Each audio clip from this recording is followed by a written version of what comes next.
And I just want to tell you that coming up this summer, we have summer reading club, and that starts towards the end of June, on June 28th, and runs to August 20th. And we're playing reading tic-tac-toe, and I know you know how to play tic-tac-toe. It's either horizontal, vertical, or diagonal. And what we're doing is each block on the tic-tac-toe has is a different genre, with the block in the center being your pick. So it's basically read 3 books this summer and get a nice prize of a card for Starbucks. So we will have Starbucks cards while supplies last. So I suggest that if you're going to play tic-tac-toe, that you do so before August so that you will get a nice prize. I'm also going to talk about some of the book discussions we have coming up in the summer.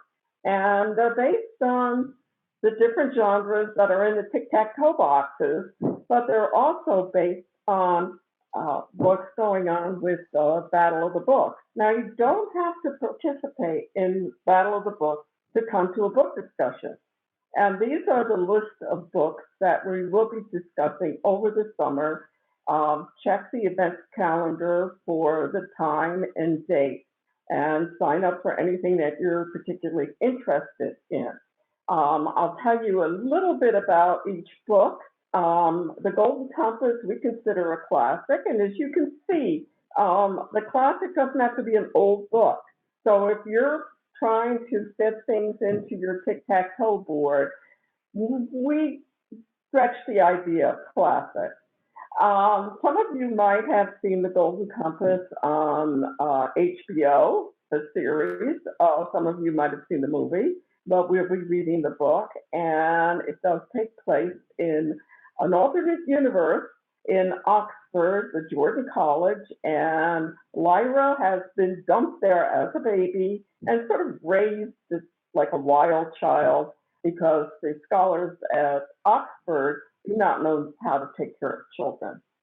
And in this alternate universe, people have demons, which are like alter egos, but they actually have personalities. So it's like you have your body, but outside your body is another creature. And the conversation between Lyra and Pantaloon, her demon, is very interesting. And into this universe, children are disappearing, and one of her friends disappears, and she's trying to find out what's going on. And it's quite an adventure. It's quite an exciting book. It involves the far north, a trip to the far north, and Lyra trying to rescue her friends. Out of My Mind by Sharon Draper is our contemporary book, and that is a very interesting story. It follows Melody, who is actually trapped within her body. She was born with a severe case of cerebral palsy. She cannot speak and she cannot move by herself. She's not be able to move her hand a little bit, but that's about it. And into this comes an assisted device. And people find out that Melody has a considerable intellect, that although she cannot do things physically, her mind is keen and sharp. And it certainly is a very uplifting story, and it's a good read. Science by Neil Shusterman was on the New York Times bestseller list for quite a while. And this takes place in the future. And in future Earth, people can live forever. And that does present some problems. For instance, if you, let's say you get to 40 years of age, you can backtrack to 20. You can go in and get some procedures and be 20 years old again in body and, in appearance and everything else. If you decide to jump off a building and go splat, they can scrape you off the pavement and reconstruct you. So into this mix is a problem because people are still having families and having babies. So you cannot just keep increasing the population when no one is dying. So decide they cull the human population, they're allowed to kill. And this story revolves around two apprentices, Rowan and Citra, who are apprenticed to a Sai, being taught how to kill people. And when you're killed by a Sai, you're not reconstructed. Okay? If we go back, uh, another book is a Prince. If we can have the previous slide. Another book that we're going to talk about is The Prince and the Dressmaker, which is our graphic novel. And that takes place in France around the turn of the century. And this poor dressmaker, Frances, is asked by this woman to make this outrageous gown. And she does do it.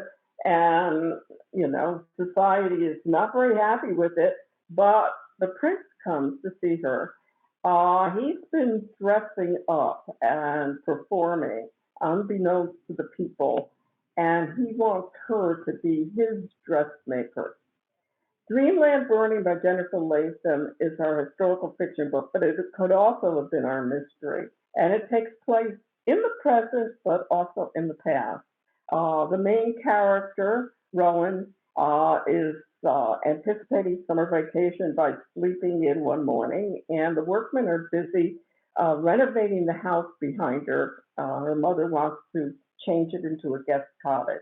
Her family is extremely wealthy. They're probably the top 1% in Oklahoma, Tulsa, Oklahoma, where she lives. Father's a wealthy businessman. Her mother is an attorney, and Jennifer is mixed race. And she hears the workmen working, and all of a sudden they leave. And what they found was a body.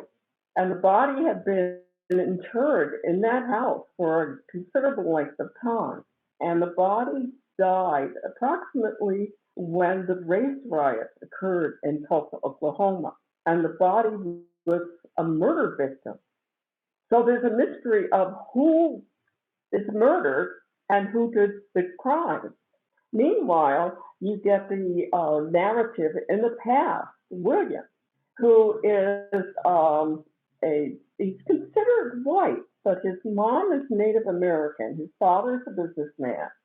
And he becomes involved with this black family because surreptitiously he sold them a Victrola. And this is during the 1920s, and black people were not allowed to buy in the white community. They could come in and work, sweep the floor or do errands, but they weren't allowed to shop.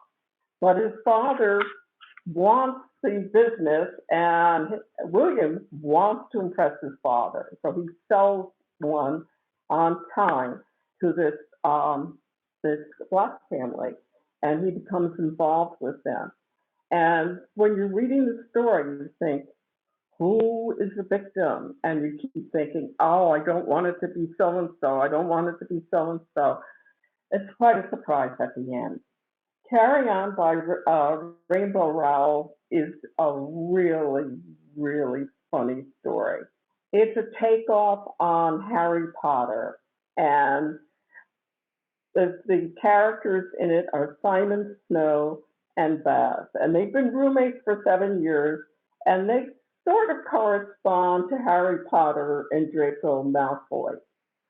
Baz being the Draco Malfoy type thing, very sophisticated, the old world family, and Simon Snow is, well, he doesn't even correspond to Harry Potter because he's completely inept, but he has a great deal of magical ability. And the two of them are supposed to be sworn enemies, although they've been roommates for the last 7 years. And one thing about Baz that's interesting is that he's actually a vampire as well. And this is a hilarious take on all things magical. And I think you'll find this very, very amusing. One of Us is Lying by Karen McManus is a really good mystery. She is the premier mystery writer, I think, for teens right now. And she burst on the scene with this book, and it's sort of Breakfast Club with a locked murder mystery. 5 students are sent to detention, and some of those students weren't the kind that ordinarily get sent to detention. The one student is the school gossip. He runs an internet site that digs up dirt on all the students. So he knows everybody's secrets, and he doesn't hesitate to share them with the student body. And into the room comes the top student in the school, this girl who is a super achiever, all A's, great A's on everything, in every club. She feels she has to be perfect. She has to get into Yale, and she is our super achiever. Enter the school bad boy who sells drugs, who comes from a broken home, who is who's always getting into trouble, and you kind of expect him to be in detention. Also in detention is the very pretty, cute cheerleader who has been dating the football star for a number of years, and she's in detention. And lastly is a star athlete. He plays baseball, and he is so good that colleges are going to compete for him. All these students have secrets, and the student who is the gossip columnist for the school, when the teacher is out of the room attending to a accident that happened outside in the parking lot, he takes a swig of water from his bottle and goes into anaphylactic shock. Somebody has laced his water with peanuts, and he is highly allergic, and he dies on the floor. And one person in that room is the murderer. And who is it? The next book is Just Mercy by Brian Stevenson. That's our nonfiction book. It is adapted for teens. It's a really good story about a young man who's in his early 20s, gets sent down to the South to see a prisoner who's on death row, and he becomes involved with a death row prisoners, and also with other people who have been tried and sentenced. And the book indicates that we have a problem with our justice system. The main character in the book that he talks about is this man who was accused of murder. And at the time of the murder, he was at a party with 100 other people, but he still was arrested. He was tried and sentenced to death row. And he talks about all the different cases that come up that are very unjust, especially if you're poor, if you're Black, if you don't have a family background to help you. You can be railroaded. And I think you'd enjoy this book um, as something that's happening in our society now, and that's happened in the not distant past, but in recent times. It's not all that historical. If we can get the next slide. Okay. I do have a book discussion coming up on May 17th, Not So Pure and Simple by Lamar Giles. I'm not going to go into it too much. I love books that have a serious tone, but also are funny. And this one does double duty on that. And this guy has a crush on this girl since kindergarten, and now he's in high school. And he just found out she broke up with her boyfriend. And his friends say, "It's your time, approach her, ask her out," and all these things. He's a little shy.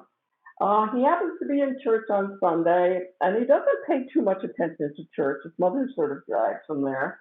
And the girl of his dreams, Kira, is also at church, and he notices that young people are volunteering for something, and Kira volunteers. And he's thinking in his head, maybe it's the soup kitchen or something. If I volunteer with her, I'll get to know her and I can flirt with her and she'll go out with me. So he approaches the altar to stand with the other young people. And as he's standing there, he finds out that he's just signed up for a purity pledge. And it isn't just signing up for the purity pledge, they meet at various times. And he meets with this group, and they've all signed up for this purity pledge, and they do various charitable works and things like that. And his parents are kind of not too supportive of that. They've actually signed him up for sex education at the high school, which in this high school you have to sign up for. Your parents have to give you permission. So it's a kind of funny story in that the kids in the Purity Pledge keep asking him questions about what's going on in class because they want to be filled in. So if you like a slightly serious topic with humorous overtones, Not So Pure and Simple is a book for you. Okay, can we get the second and then another slide? Okay, I'm going to go into some things that I've just read. These are 2021 arrivals. These are newer books. And the first one, I think, is The Raven by Cass Morgan and Daniel Page. And this is just a fun read. There's no serious topic in it that I can discern. It's just the kind of thing that you just read for the pure pleasure of reading a story. And this occurs. Vivi is a very naive young person who's just starting college. She got a scholarship. She doesn't know quite why she got a scholarship to the school outside of Savannah in the South. She feels a little bit out of her element. Her mother said, don't go to that school. You're not going to like it. Her mother sort of cons people. She does psychic readings, and Vivi wants to get away from that. And her mother says, I keep drawing the death card. Don't go to that school. The other person, and Vivi narrates part of the story. The other narrator is Scarlet Winter, and she is in the Kappa sorority, and that is the top sorority in the school. They are the upper echelon, and she wants to be the sorority president. Her mother was before her. Her older sister was. So she's very active in the sorority, very much involved in it. And this sorority has a secret. This sorority is the sorority of witches. And Vivi gets there, and of course, it's pledge time. Now, Vivi's not really interested in being in the sorority, but she does meet up with this other young woman who wants to see the sorority houses and is kind of interested in pledging, and she talks Vivi into going with her to the Kappa sorority party. And Vivi feels really out of her element because she doesn't have the clothes. The people at Kappa are gorgeous. Of course, it doesn't hurt when you're a witch and you can use a little magic to sort of glamour your appearance, which they kind of do. Scarlet is not very happy that Vivi is there because she caught her boyfriend kind of flirting with Vivi. Her boyfriend, upperclassman, was helping the freshmen move in and helped Vivi move into her dorm room. And at this party, when you came to the party, they gave you a sparkler.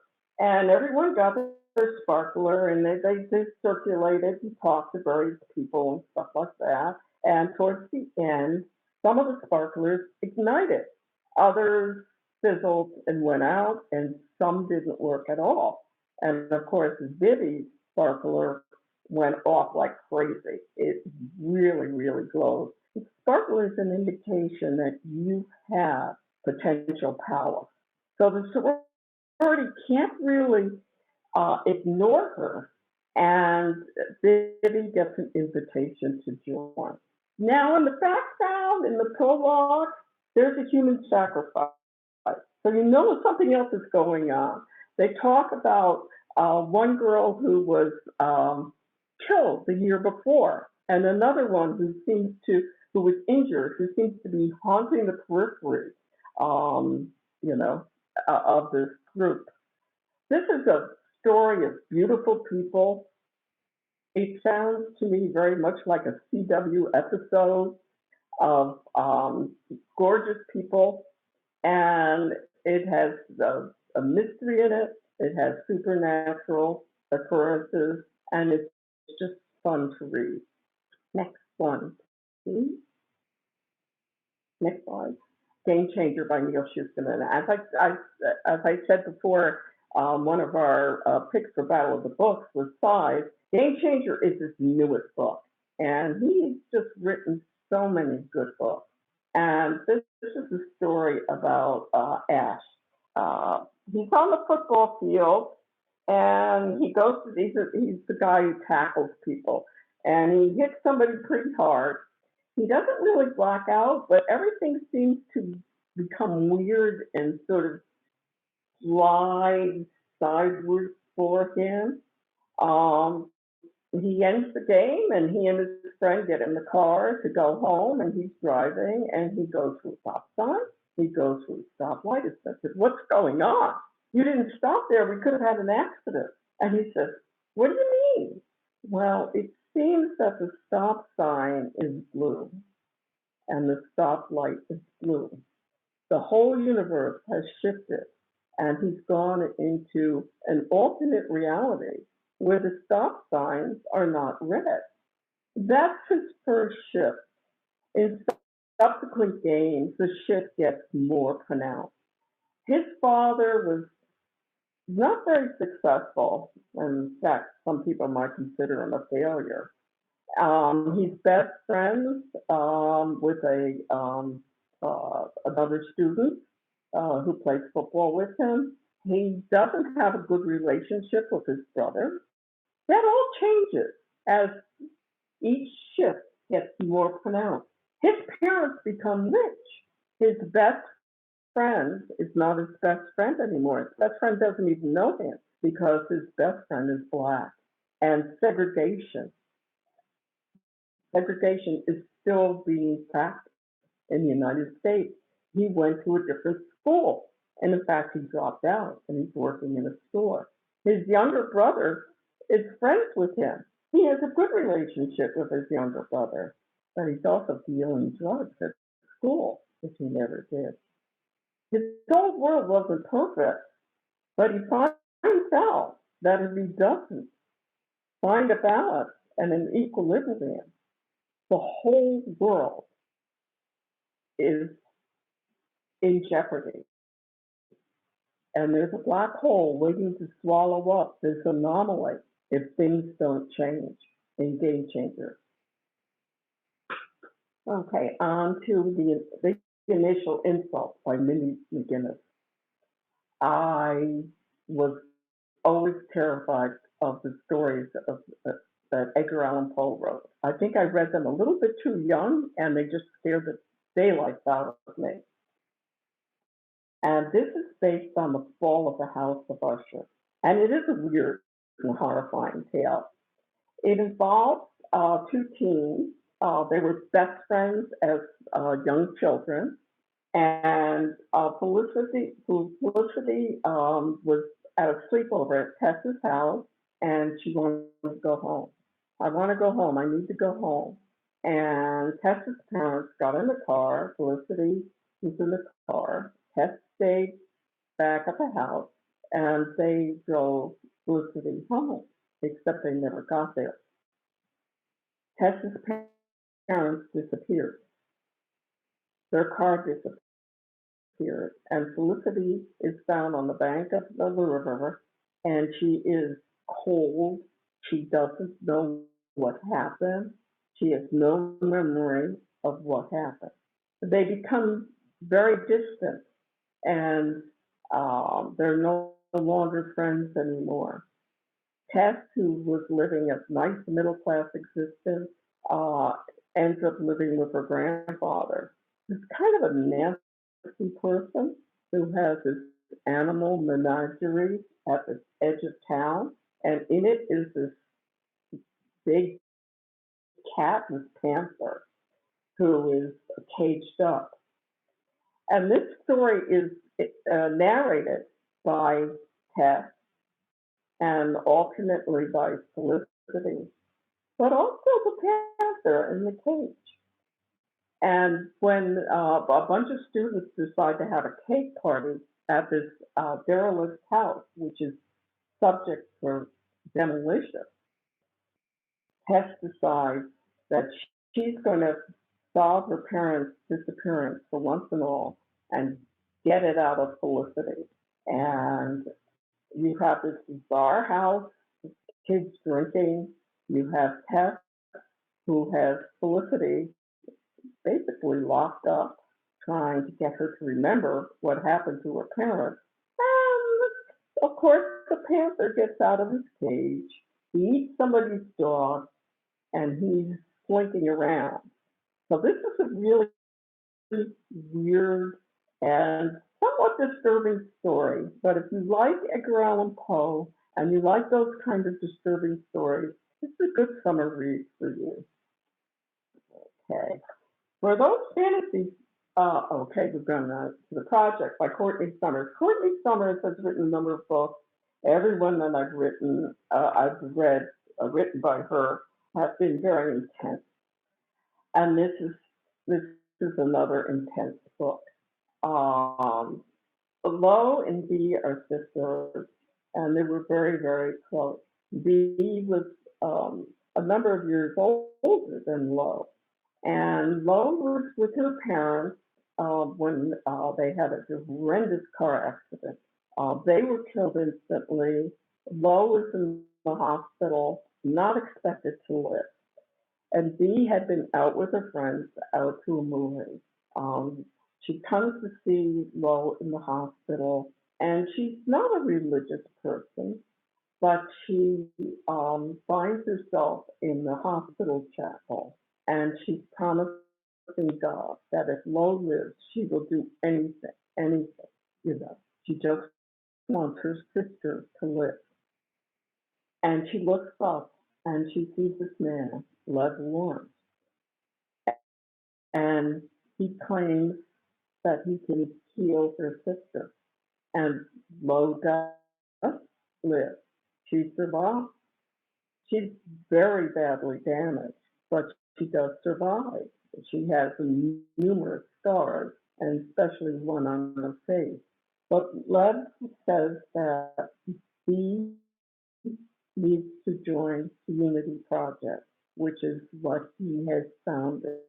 And this is a charitable organization which reaches out to people.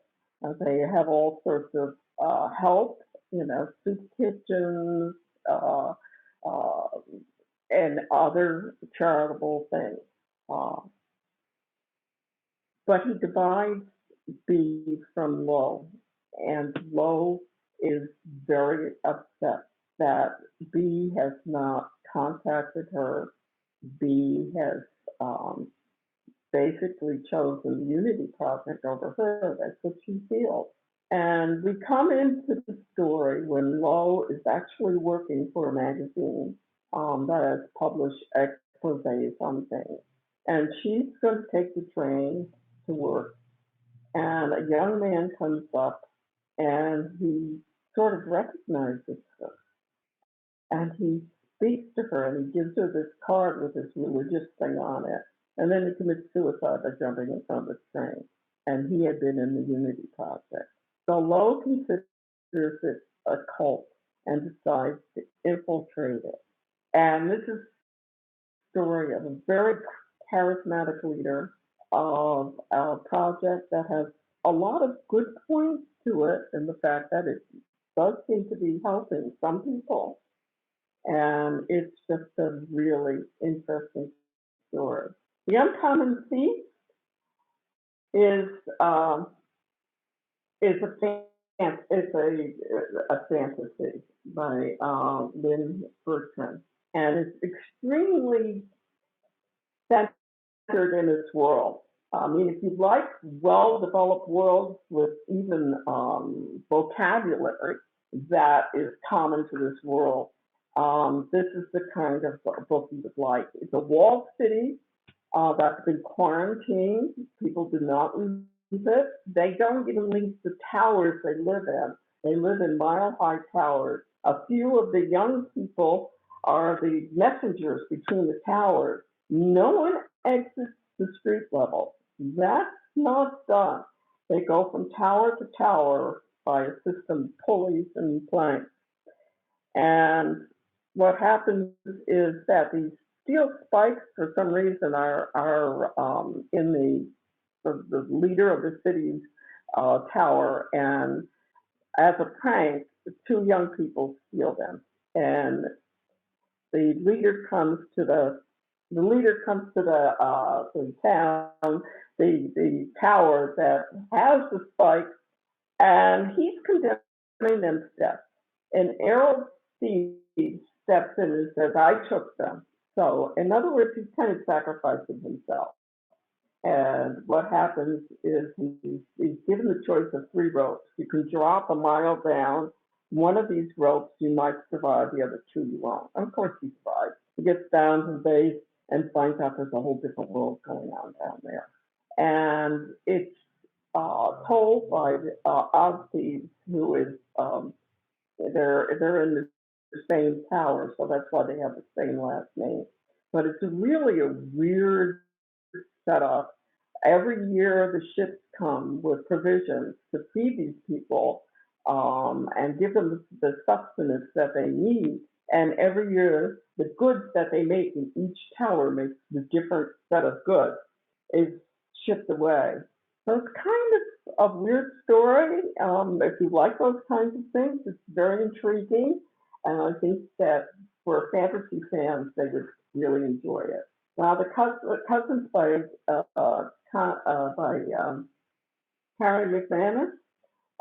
Again, a really great story. Remote island off of the coast of Massachusetts, okay, owned by their grandmother. Their grandmother disinherited all their, actually, disinherited all her children, all four of her children. With a short note, you know what he did.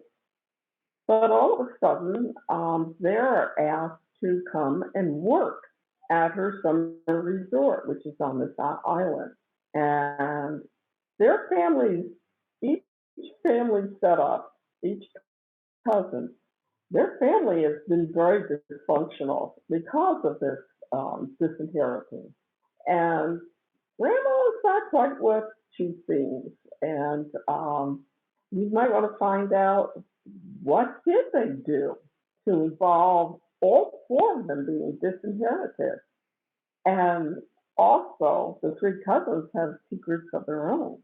So I think that mystery fans would like this one.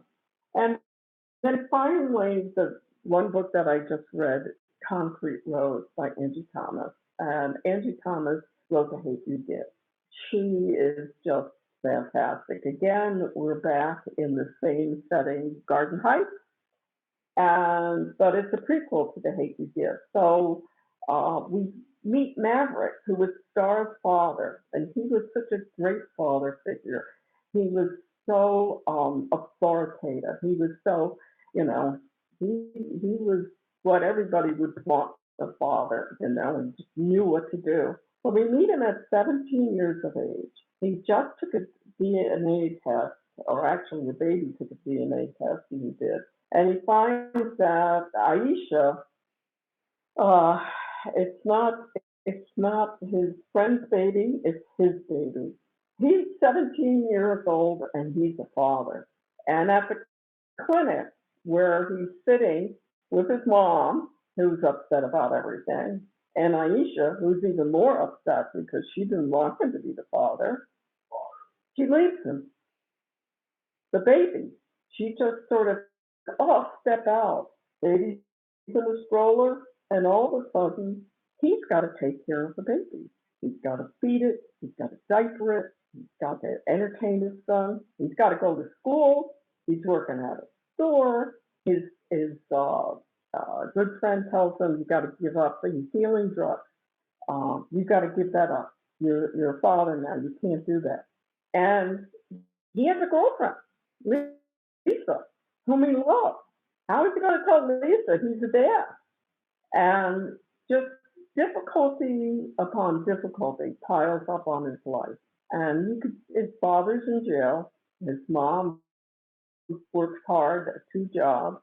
And you could understand that he might be buried under all of this. We know he doesn't get buried under it because he's in the hate you give. But you see a young man who's just struggling to keep his head above water and in concrete roads. And it's typical Angie Thomas humor and family life. It's just a wonderful book. Okay, so some of the things I'm looking forward to reading. Oh, Paul Robeson, no one can silence me. I've gotten partway through it. It's a really good story. His father had been born a slave, and he graduated first in his class and he went to Columbia Law School. He found out that he really couldn't practice law unless he became a lawyer in Harlem or something like that, because he started in a law firm. That he could never attain the highest level. And because of his superb voice and his ability to act, he became a famous actor and singer. But he was also a very strong advocate of civil rights at a time when Black people were so segregated, not just in the North, in the South, but also in the North. And because of that, he suffered a lot because of that.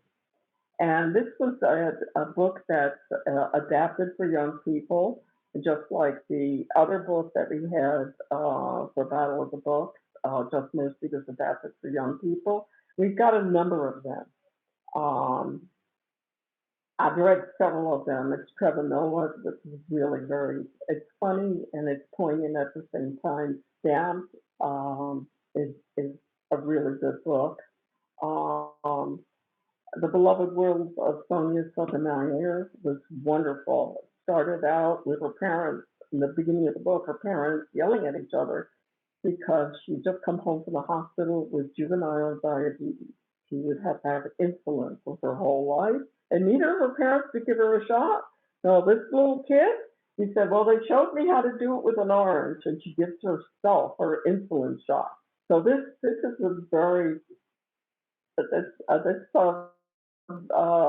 Chief Justice of the Supreme Court is a very determined woman all her life.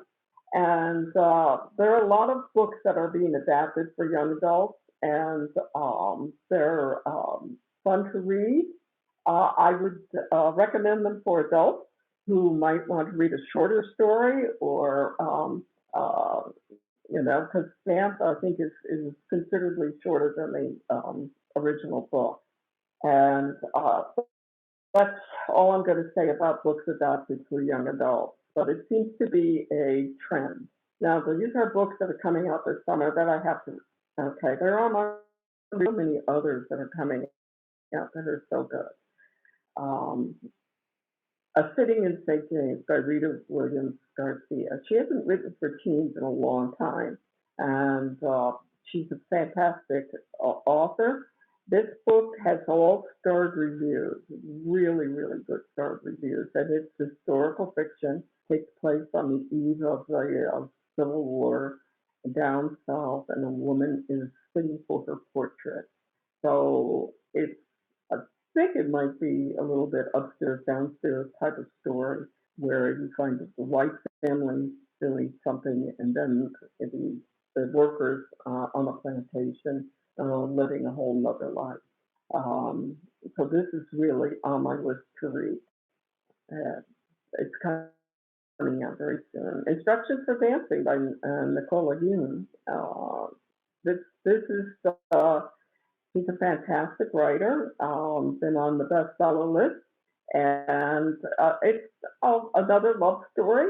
Somebody who doesn't believe in love anymore, because she feels that all romance ends badly, and because it ends at some point, every romance ends, and she's not going to fall in love. Of course, that probably doesn't happen because she's a human. So, it's something that I'm looking forward to. And again, she's a great writer and with wonderful reviews. Okay, so we'll go on to Excuse Me While I Ugly Cry. I have to read this book just because of the title. All of us have done that at times. And, I think it's going to be a really fun book to read. And sometimes you read a book because of the cover, and sometimes you read the book because of the title. I have to read this book. And again, it had good reviews, but anybody who puts that on for a title, I have to read it.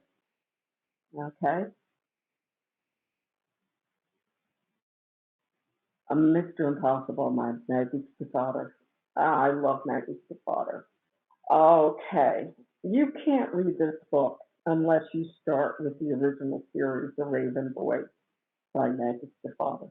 Start with Raven Boy, which is fantastic. But these are, it's mystical. It's almost like all I can think of is the one, some of the impossible things. These are dreamers that dream up things, and moderators are out to kill them, and the world is headed towards disaster. But if you start with Raven Boys, you start with a group of women in a house who do psychic readings and stuff like that, and a girl who works in a diner, and the Raven Boys is exclusive school, and she doesn't want anything to do with them, but she gets involved with them. It's a long series, but it's one of the series books I have to read. I don't read all series, but this is one I have to read. So I recommend anything by her. It's fun to read. Okay, and next is Twitch by AST. She won the Prince Award last year, and she is really weird. But actually, Dig, the book she won the award for, wasn't all that weird for her. But this sounds like it's really weird. And sometimes I like a really weird book because you sort of get in a rut. And, if you read, you know, romances and contemporary fiction and stuff, you need something that steps out of that realistic fiction and goes into a very strange universe. And so I'm looking forward to this by A.S. King. It's kind of an acquired taste. Either you really like her or you don't. And a lot of people really like her. So I am looking forward to this. Um, it talks about this woman, this girl who in the house, her father, she wants to turn off his switch, and he's boxing it incredibly bigger boxes and bigger boxes, and she's peeling off these boxes. So I have no idea how this is going to go, but it should be fun. And then, of course, I have to read the last one in the Sign of Snow thing. Any Way the Wind Blows by Rainbow Rowell. I have to read that. The second book, I remember that in the second book, they take a road trip across America pursuing these vampires. And At one point, they stop into a cheesecake factory, and Baz is looking at the menu and says, "My God, it's in a ring binder. It's so big. This is the Cheesecake Factory." So she's really funny, and as I said, I like humor. This is something that I really enjoy. Once you get into the series, you'll want to read all of them. I'm so glad that this is coming out this summer. I need a good laugh. So I hope to see most of you either online, uh, reading. I want to tell you that if you're looking for new books, you don't even have to come in to look for new books. Under our on our website, under How Do I, you can see what's new in teen literature. Okay, see what's new. I put up all the teen books, new teen books, and I give you a little bit of a few words about what it's about. So if you're looking for a fantasy, you're looking for a comedy, you're looking for a mystery, it gives you a little description so you kind of know what the book is about. I also have graphic novels there. I have the manga. Each volume that I get in, I post. And the nonfiction usually describes itself very well with its titles, usually with its long titles. So, for instance, you can see in the nonfiction some of its biography. Okay. You can see that when it has a longer title, you can see what it's about. So if you're looking for a good book to read and you want something that's just come out, check New Teen Books and under How Do I. So I hope you get a chance to stop by the library, pick up a card, check all our programs, and come to some book discussions. I think they might be fun, and some of the books are really good. Thank you, Mary.